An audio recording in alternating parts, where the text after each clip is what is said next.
Okay, we're going to look into Osiris and do some gnosis. So I hope you're ready and grab a cup of coffee or whatever your vice is here. And we're going to look into this linguistics, mathematics, go up north, down south, back east, and many places, and talk about connections. This first one that we're looking at here is from a book of analysis of the Egyptian mythology, to which subjoined is critical analysis of linguistics and blah blah blah.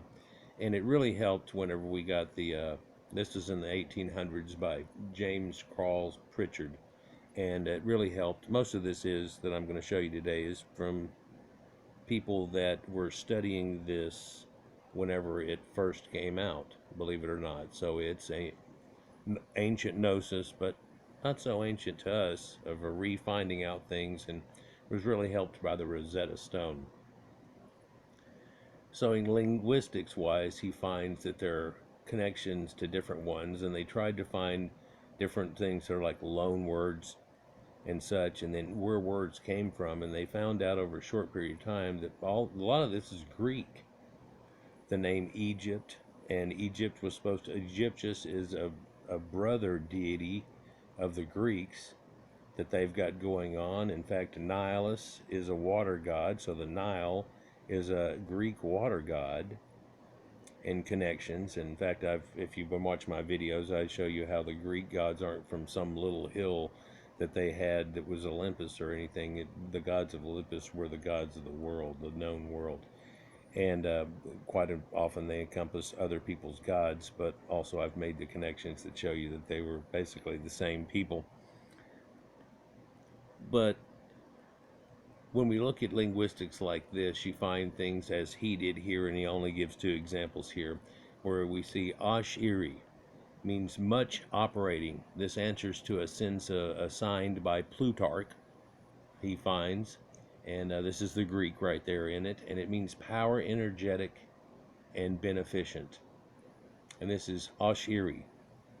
And we talked recently about Ausar, and even made connections to Göbekli Tepe, and we'll talk about that again. But basically, that's where it came from. But their version, basically, just like Anglicizing a word or Latinicizing words, you find Ashiri means much operating. Well, Ashera, the feminine form of this same thing, is the many-breasted goddess, Milky Way, Queen of Heaven, that we've talked about many other times too. But in this version, we're talking about the male god Osiris, but keep that in thought and how aspects go, yin and yang, male and female, and all that we talk about. Another one here, linguistic wise, is Ash-I-Re, and this would be the far journeying king, or the far journeying sun. Re, of course, being the sun. And if you made it Osh-Irion, like the Osirion, if you will, then you end up with the far journeying man, or the far journeying in. What is an in? It means Lord in Sumerian. But there's different deity epitaphs, like in and on, is and us. They're all over Greek things, and you can see it in other linguistics and a lot of these people around here whenever they put this on on the end of it, that it is a deity. You know it's a deity right off the bat. It's their personification, right? So it's just one simple linguistic thing that they show here and the connections of it. But so you look at the etymology of the name, and Osiris is a Latin translation of the ancient Greek Osiris, which is in Greek adaptation of the original name of the Egyptian language. Its hieroglyphic writing lacks vowels.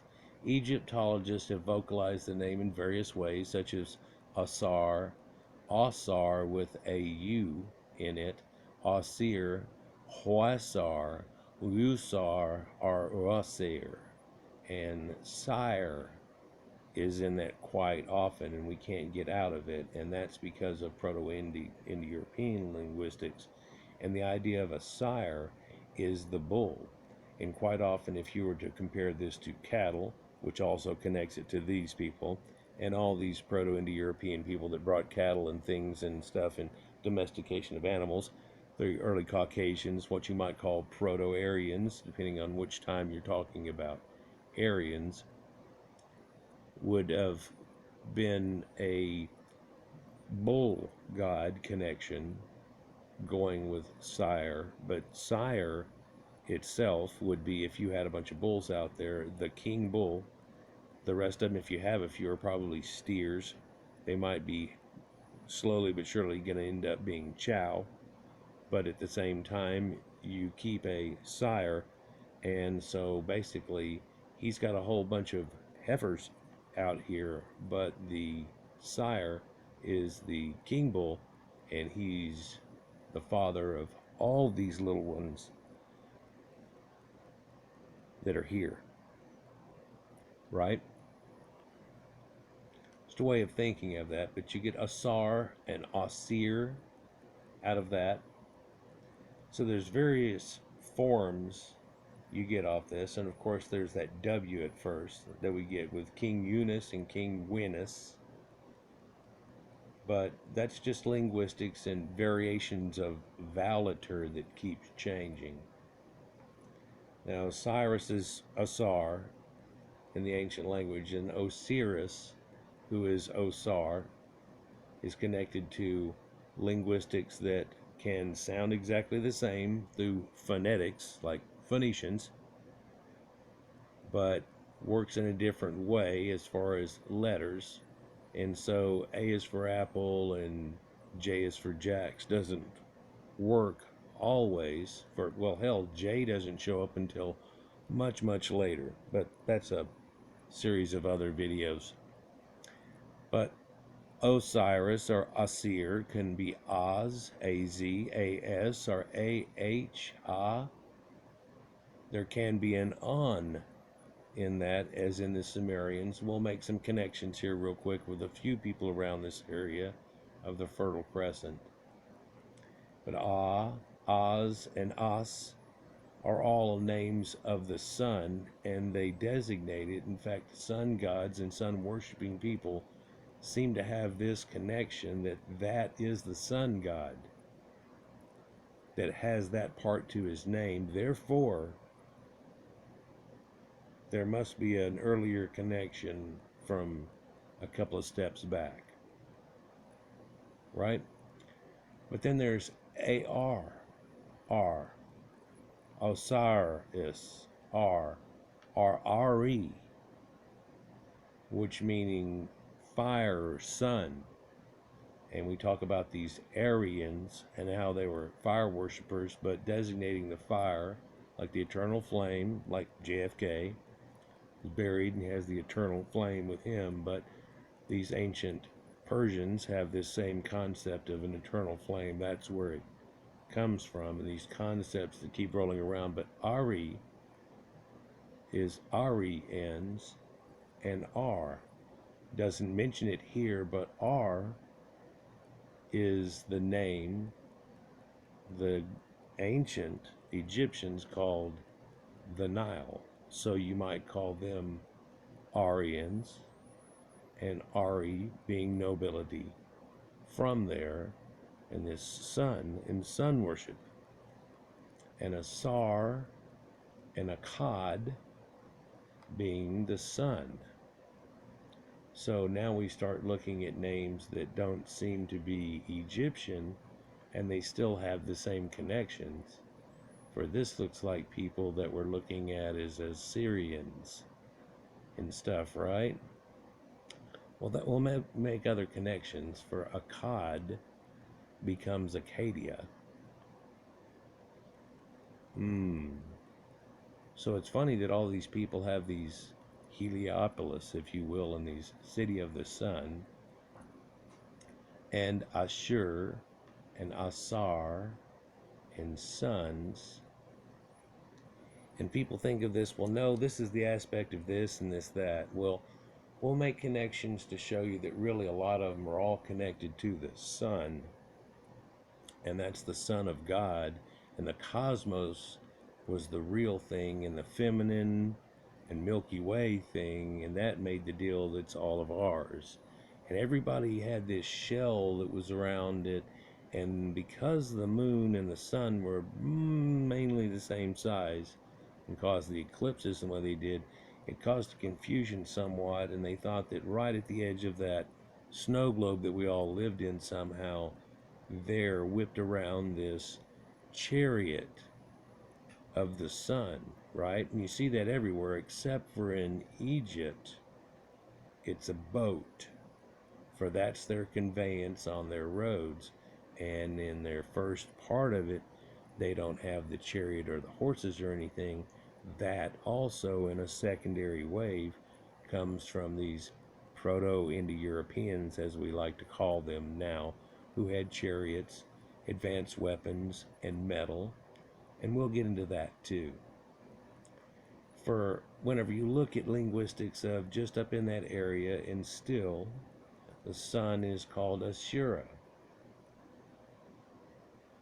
And Asura is Ahura, as in Ahura Mazda, called Ora Mazda,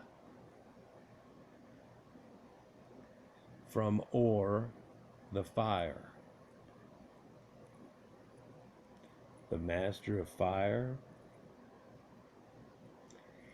In India, the sun's name is Surya, and the term Asura is found applied to evil deities. And it's probably that they were the old sun deities from the Arians that even founded them. And I've told you before that happened in two waves. And so to nullify the second to allow, no one nullify the first to allow the second, this was used, but it's still there. And it's almost just flipping around words. Ashura, Soraya, yin-yanging words. You can see that where things are flipped around a lot of times, right? In the Bible, names containing the deity name Ausar are Asar, Asariah, Israel, which is a Phoenician name of Saturn, which it tells you right here, Asrael, Eleazar, Azrael, which was a angel, and El is also attached into this, which is the major god of the Canaanites or Phoenicians. The Phoenicians called themselves Canaan. Eliezer as the sun, and Adar is the fire god. So you look at Asar, and they have Asar-Haddon. And what is that? Well, Adon, or Hadonai, is the black sun. What does that mean? Well, and if you look in the tale, they get reborn, and so does Osiris. You know, that darkened Ka statue that gets reborn again, like the sun goes into what we see as darkness and back again. We'll envelope this a few more times as we go through this. But this is from the origin of ancient names of countries, cities, etc. by Samuel Tails Dunlap in 1856. But when we look at things like aura, aura is the shine off of things, and aurora, right? And it's the halo around things. So you can see how this all works with the sun. Probably pretty well. Should be able to tell. But R and Ari goes with this also. Yeah, like Sumerians, some Arians. Yeah, works that way in a funny way because it's worked its way through Proto-Indo-European linguistics that we're speaking now. That's a derivative in a long roundabout road that actually connects all of these things, and Irish all the way to Sanskrit, all Proto-Indo-European linguistics, and all the way down into the Fertile Crescent. There is some differential, but still the loan word and concept found in Sumeria, around the Mediterranean and North Africa, and the endemic Caucasians were there, and the Caucasian Egyptians. But both the Sumerian Asari and the Egyptian Osiris were the same. They tell you in a book known as The Religions of Ancient Egypt and Babylonia, Archibald Henry Sayce. And Sayce is pretty famous for his studies in all of these ancient people. And whenever I did my studies, his name came out quite a bit. Won't go into that anymore, but this shows you an earliest connection of Sumerians and Osiris somehow. And I've done video connections, and where other people now have made totally the connection on the reed boats and everything, and then they have this hawk falcon god with the pine cone and the concept going on, and that, like the bird, flies over here, but really by boats up into the Red Sea, and then they have cave drawings showing coming all the way to the Nile and pulling these boats along. In fact, they keep that idea that that happened, but drop the Master of Beasts concept. They never developed the storm god that controls everything, but they still have Hadad and the concept, but the river runs differently in Egypt. And so they seem to be, everybody to be vastly different, but whenever you study comparative religions, you find that, oh, okay, that's what makes this one have this flavor than that flavor. They're both spicy, but this is Mexican food, huh? Okay, but they still got the same thing going on. I get you. So there's connections all over the place. Now, he was worshipped as Asara or Osiris, Lord of the world, King of the gods, Lord of life, and eternal ruler, or as we find him described in the Egyptian funeral rituals, in the book of Preparing the Dead, knowing the names of Osiris, it says that is the council of the universal Lord, the Lord of millions, the King of the gods, Lord of the lands of life, Osiris in the earth, Osiris in heaven, Osiris the sun, Lord of the horizons. Well, what's this? Well, horizon actually comes from Horus and this whole original pantheon. And I've talked recently that they didn't have this gigantic pantheon at first, how it comes into it. For it's about the 5th dynasty whenever they get the concepts that are written in stone. And it seems to be the ancestor worship, if you will, of the people that had brought in them this far. But it also seems to be them doing an Adam situation. And again, it works in a way that his first coming forth was in a way the first coming of man. Now, I know in the tale, Osiris gets killed by Seth, and so, or Set, as you know him sometimes too. Seth is the 3rd child in the Bible too, after Abel. Cain slews Abel. It's a little different here as a twist in the concept, and if you work it together with each other, this vicious web shows up, and you can see attachments to where a lot of people say, oh, they took it directly from Egypt. But if you really realize they took it directly from Sumerians and then threw all this other in there, and very much like the Greek, made it all encompassing. And then when you start figuring out who these 12 tribes were, and it started out that apparently they cut Osiris up and sent him off to in all these situations, you realize what really went on and the way things break down. Now, that's in The New Nation, Volume 2 by John Morris, and that's also in the 1800s. And all this gnosis that they were coming out for the time, they were figuring it out. And people would scoff at it. They'd say, oh, the pagans thought this. Oh, the pagans thought that, right? And, oh, the pagans. Well, sometimes, ironically, it would end up showing you right up into your own stuff, and they didn't like that. And so nowadays, there's been enough scoffing about this and so much more Egyptology done that a lot of the things we're talking about right now are overlooked. And you can see how, if they did this in ancient times, how rapidly this would all become overlooked.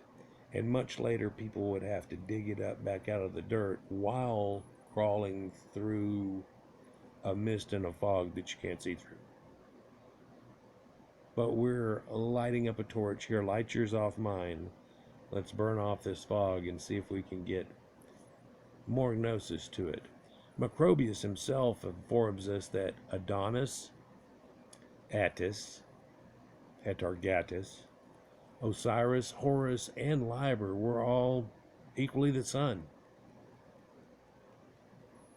Yeah, so he's making these definite connections here, and this is a whole collection of them that he made in a book known as The Origin of Pagan Idolatry, Volume 2, George Stanley Faber in 1816. So, but Adonis, is he the sun? Well, they start to have all these aspects to him, but in their telling and in my seeing, as I've shown you, they all seem to make these same similar connections quite often. So Osiris, in a way, if you follow me,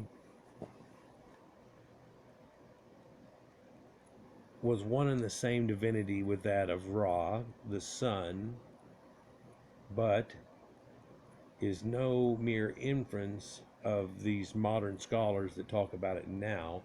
People talked about it a long time ago. In fact, this guy speaking is from 1893. The identity is asserted in a vast number of authoritative texts. Osiris is the soul of Ra, so the Ka and the Ba that we had talked about before, and and they make a Ka statue, and King Tut's got one and everything, and the rebirth that symbolizes the land.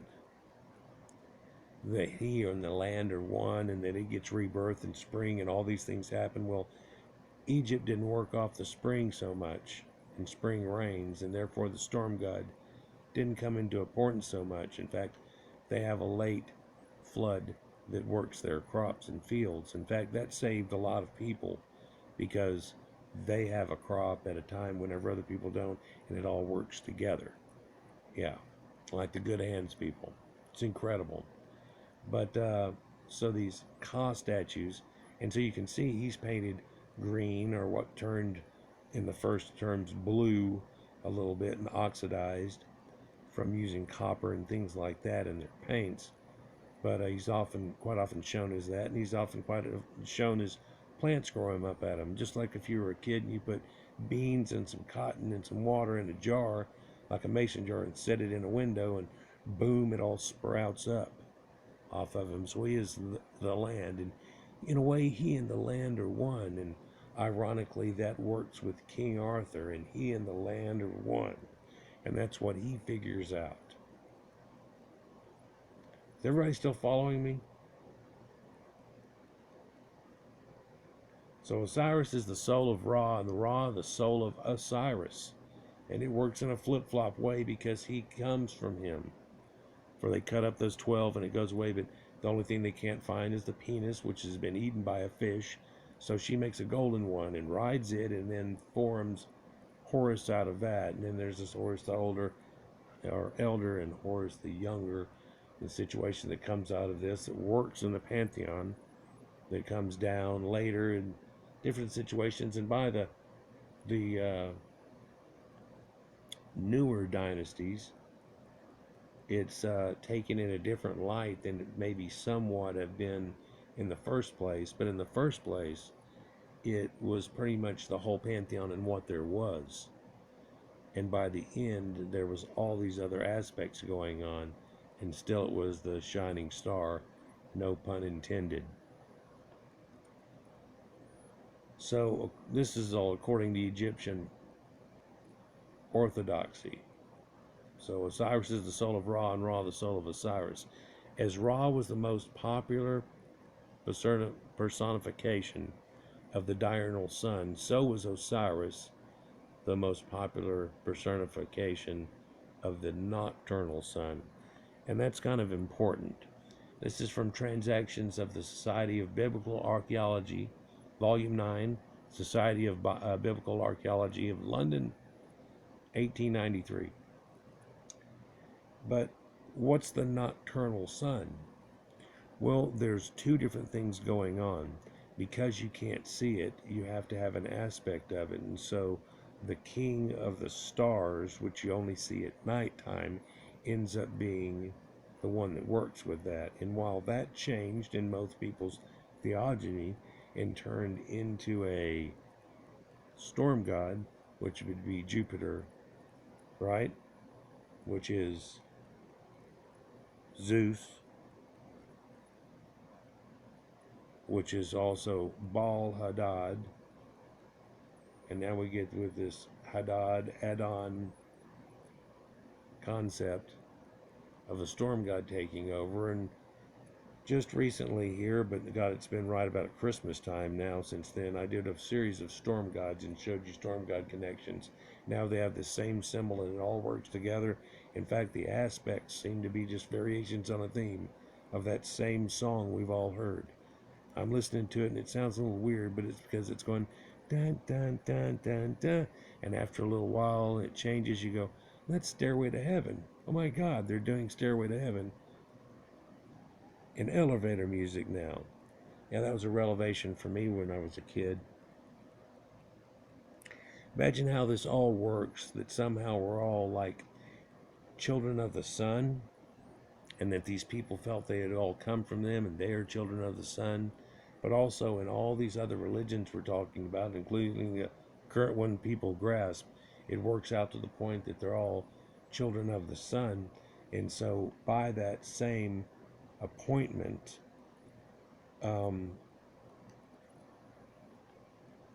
this sun is attached to every one, from Osiris in his headdress which keeps showing up, even Khnum, which is Aries and the symbol that goes along with it, and it always contains the sun. Now, the guy that originally did this is Son of Saturn, and he's the guy's telling him that there's no sun in the underworld, and he's literally making fun of this guy because he tried to come and hit at him with this flat earth concept crap. Let me just go ahead and jump ahead to where I need to. For this is of the earliest scribes of the book of the dead, or the book of coming forth by day. And if we look at it, things don't look familiar to our Bible in any way, shape, or form, and I can understand that. But we can also look at these figures and these symbols and things going on, and there is writing around every one of them, and then people in action kind of doing that in a small way. They're little sculptures made to interact these things, and a lot of these tombs of course had it on the walls too. And then you're carrying yourself with this cheat sheet you got with you into the Bible, and every just like the Bible, and you try to make it into the gates of heaven, which one here is the Duat. And the end point of this, you end up meeting Osiris. So it's the rebirth of which. And is this the point I'm supposed to mention? Yeah. So Seth kills Osiris and scatters his body, and she put it back together, and da da da, and then Horus is born and everything. So you gotta hate Seth, right? No, he's actually the one that made it all happen. In fact, he's on that boat that works with everything, like you see over here. He's on that boat, and he's the only one who doesn't get hypnotized by Apep the snake, and he's the only way that Horus makes it around each day. So he's the one that makes the sun go around. Well, the way we know now, makes the world go around, because the sun's sitting there and we're rotating like holding a ball on your finger, right? Something strange about this, you'll note, and it shows up in a lot of scripts that are seen to be magic. And, well, are there any magic words in the Bible? Well, there is when God speaks. We consider that to be totally magic. And the words in our current Bible that God speaks are also in red. So isn't that convenient? Let me grab a little something to drink. So you can see through here in all of these people that are lined up and the boats and the symbology that goes through. And literally, I could spend an hour describing what they're describing and all these little texts that they have to go through. But notice these people's heads right here are a circle with a dot. And now that's just like the sun. So there's these people of the sun.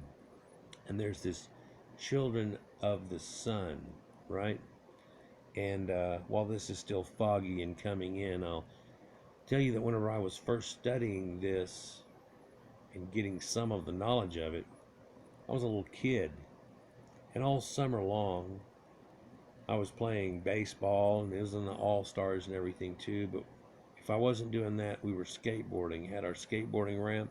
And really, I was wearing shorts, flip-flops, and a necklace. And I quite often skateboarded barefoot.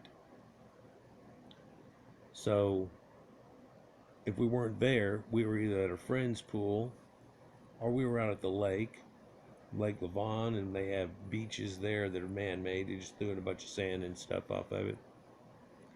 Living the life of Riley. But one thing that sparked in my mind whenever I think about this sun worshiping stuff sometimes, and this Children of the Sun concept, is the song Children of the Sun. If you ever heard it, you know, it's kind of old school here and it by now and everything, but pretty cool. It's got a little drum break apart where they break it down, and it's got phaser sound on it and a lot of echo and some reverb, and part of it's run kind of backwards through the editing and stuff, and then it all kicks back in with a lead solo and everything. And of its time, it was pretty cool, and it still holds up to this day. And the album covers back then were all cool, and I talk about Journey album covers, and now it has this sun disc, and it's the thing, oh yeah, well that's from Egypt. Well, you find that same sun disc in Ahura Mazda, and you find that same sun disc in the Sumerians, and you find the connections with this sun worship and things that go on. And all this sparks a memory of me being at the Texas World Music Festival, or what they call the Texas Jam. It was like the California Jam, but they did one here in Texas too. It was at the Cotton Bowl, and got about 85,000 people in there, and all you could see is people's sun-tanned skin and blue jean shorts. That's about all that was going on. And all you could smell was coconut suntan oil smell back in the day, and pot. Yeah, people actually used to wear suntan oil. And people were suntanning oil at each other, not putting in sunblock, putting on suntan oil and trying to get dark. And people were getting real hot inside the Cotton Bowl, like just cooking. And they had fire hoses there that they were shooting out way over the crowd, causing a little mist to cool everybody off every once in a while. But you had to be in the front half, way in front of the speakers. They weren't watering down anything near the speakers. And especially when it didn't really reach past that, even with a fire hose. But sitting down, looking, and you look, and there's people just walking, and all you see is little tunnels made out of people's legs everywhere. And because people are moving a little bit, everything closes up and openings, and you see tunnels through people's legs and stuff. And it's amazing how sometimes you can almost see 100 yards, you know. And then all of a sudden people move and it shifts and it's like a kaleidoscope. And of course, I'm a stoned kid at this time, but there's this group that played that song and they're on playing that song, Children of the Sun, Children of the Sun. And I'm looking around and all these people are so suntanned and hanging out and they're all summer people and jamming rock and roll, and they were all children of the sun. And I was like, well, this is about like dead on, isn't it? So the myth of Osiris typifies the solar year, but it envelopes. There's the daily cycle, and then there's the big cycle, which is a year. But nay, there's a much bigger cycle. For all this goes on, well, the biggest form of this, it all goes on for 28,800 years and rolls all back around as it pivots slowly backwards through the zodiac. But the power of Osiris is the sun of the lower hemisphere and the winter solstice. And this is also the underworld in the sky. And on the zodiac, you have some kind of weird bad guy freaks and then some other stuff over here. And you'll find that through the summers of the northern hemisphere looking at it, that's what you're looking at. And when winter comes, there it goes. And they did a video right before Christmas that talks about the herald of the unicorn of winter, and the unicorn constellation itself comes up when we're going in there. Well, actually, it's been slowly backing up. And in the ancient story, it was when the unicorn went down. In fact, the story tells you when the unicorn goes down, winter, da da da. Well, nowadays, that's so long ago. Nowadays, it's coming up. So we figured it was a few zodiacal ages away, which are over 2,000 years. And now we're talking about a story that's 6,000 years old. Well, if they did it right the first, it's like 6 to 8,000 years old. So there's ages of Taurus and then age of Aries, and we talked about that just recently with Canum. And you can see that heralded in whenever the bull worship is done. And in fact, it shows in the Bible where they switch to rams real quick, and the ram shows that this is Canum. And you can see in Egypt, following suit, just like everybody else, rows and rows of sphinx made with ram's heads during the age of Aries. Then it became the age of Pisces and fish in the age of Jesus that we've just gone through 2,000 years of, and the symbol of the fish and Vesca Pisces and empowering back women.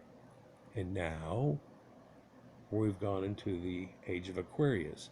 And of course, doing all this fish studies and live tropical fish and everything, I was saying, okay, well, here's the man, here he goes, this, that, and the other. Here's fish, then Aquarius, they go in the aquarium. Oh, wow, well, when did this happen last time? Wow, here's a tale as old as time. Here's something from coming up on 30,000 years old.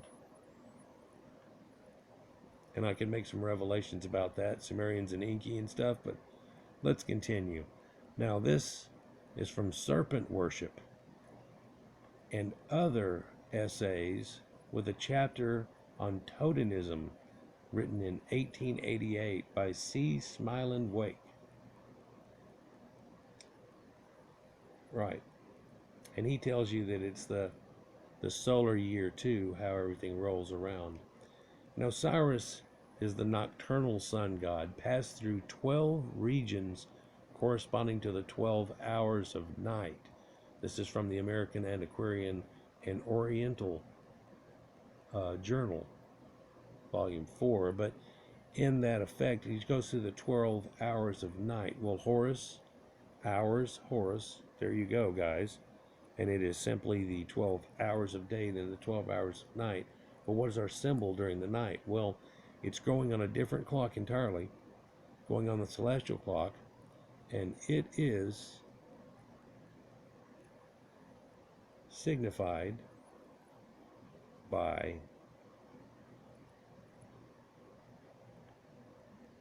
who? Can you tell me?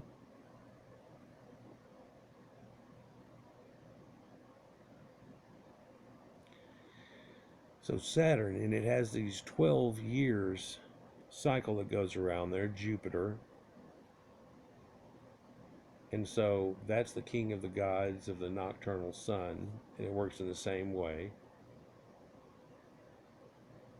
And it's the 12 hours of the night because slowly as it comes around every year and goes through its cycles, it takes 12 years to make it through its cycle. So it works on a different time scale. Isn't that kind of unique? What am I getting up to? 40 minutes? Wow, am I going to finish this off? Osiris became as the hidden sun, the ruler of the underworld, and so the judge of the dead. This is from the Contemporary Review. And Horus, the son of Osiris, and Isis, who was as the strong young son of the day, avenges his father, the son of the underworld. Following me? And so Osiris was the god of the underworld, but there's this funny thing you hear about this pushing up daisies. I don't know what brought this to mind. Maybe it's this image that you see Osiris laid out and these plants are growing off of him, right? But they were talking about pushing up daisies, and everybody thinks about when somebody's in their grave and pushing up daisies. But no, it said it in ancient Egypt in some of this weird text, and they were like, well, what the hell's that got to do with a magic thing or whatever? Well, apparently, when he goes on the other side of the world, him cooking the other side of the world pushes up the daisies on this side of the world. There's some esoteric crap for you. So Horus is the son of Osiris, but he is a sky god, not a storm god. Same situation. Well, do they have a lot of rainstorms in Egypt? Nah. So how could you have your most powerful guy and never do nothing?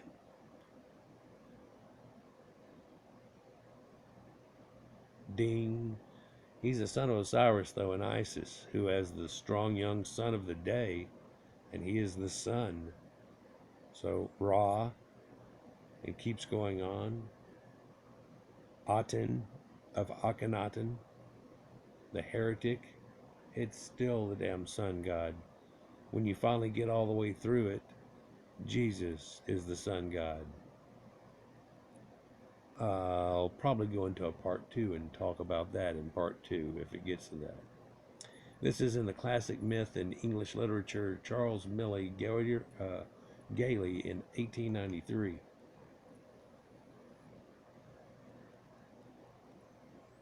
So the joint identification are surely enhanced if we take into account the fact that the Sun and Saturn are in a sense one and the same.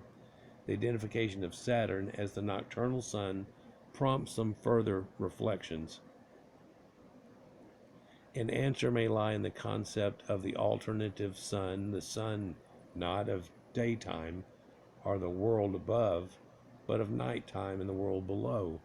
As above, so below.